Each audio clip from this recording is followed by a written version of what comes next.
nggak bisa login sih? Mas, kamu udah cobain masuk ke sistem pajak baru belum? Yang Kortek itu?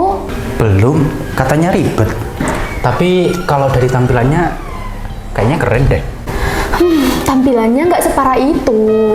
Tapi isinya ngeri. Banyak orang yang udah FOMO buat coba. Malah pada nyesel.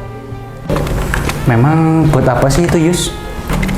Jadi gini Mas, Kortek itu sebenarnya bagian dari reformasi sistem perpajakan.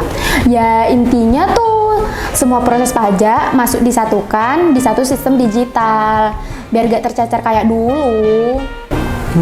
Berarti itu kayak integrated platformnya dari DJP gitu ya, Yus? Kurang lebih sih kayak gitu ya Mas. Sebenarnya tujuannya bagus sih Mas, bikin administrasi lebih efisien, terus lebih transparan dan accessible tentunya. Sayangnya, peluncurannya kayak disuruh nyetir mobil F1. Padahal selama ini kan kita biasa bawa mobil go-kart di Jatim Park. Berarti F1-nya mogok nggak tuh jadinya? Ya, lebih ke overhead. Sistemnya sering error. Muncul kode HTTP 500 alias internet server error. Ya, yang artinya servernya gagal kasih respon. UI UX-nya juga parah. Padahal ini sistem 1,2T. Tapi kayak ngedit form Excel tahun 2008. Kalau dananya segitu sih, Yus ya. Aku denger-denger juga kalau Cortex ini kan yang pakai server atau apanya di luar negeri gitu kan. Kenapa nggak pakai punya anak bangsa aja sendiri, yang mana bisa maksimalin anggaran 1,2 triliun? Nah, itu dia Mas. Banyak yang kritik karena Cortex pakai Tibero, sistem database dari Korea, dan sistem Widu IT COTS dari Austria. Publik curiga, kenapa nggak pakai open source atau tim lokal? Apalagi kan dana 1,2T ya Mas. Harusnya kan cukup ya bikin sistem in-house yang scalable. Tapi katanya fiturnya keren, Yus. Ada fitur impersonate access-nya ya? Iya, itu tuh fitur buat wakilin entitas lain.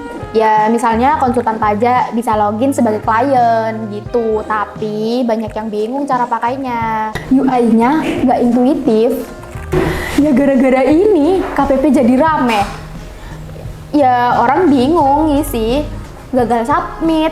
Bahkan ada yang harus buka konsul browser buat copy paste kode. Seriusan, Yus? Itu mah jadi ngoding dadakan. Jadinya accounting yang ngoding dong. Beneran, pegawai DJP juga ikut berjuang kok. Mereka harus belajar sistem baru sambil menghadapi keluhan. Yang bikin sedih, kalau di-compare sama sistem pajaknya Singapura, jauh lebih stabil dan user friendly. Terus menurutmu gimana solusinya? Ya harusnya diluncurkan bertahap. Uji coba dulu, libatkan komunitas IT lokal, lalu kasih waktu adaptasi. Transparansi anggaran juga penting, biar nggak kayak kelihatan proyek iseng. Tapi, aku nggak bilang Kortek itu gagal loh ya. Tapi, kalau sistemnya malah bikin bingung dan nggak ramah pengguna, ya wajar dong kalau orang minta bantuan ke KPP dan konsulan pajak. Buat urus hal-hal yang sebenarnya mereka bisa dan mereka lakukan sendiri.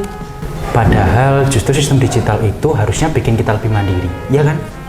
Iya, konsulan pajak itu penting, apalagi buat kasus yang kompleks. Tapi, kalau urusan ganti email NPWP aja harus panggil bantuan, ya berarti sistemnya yang harus perlu dievaluasi.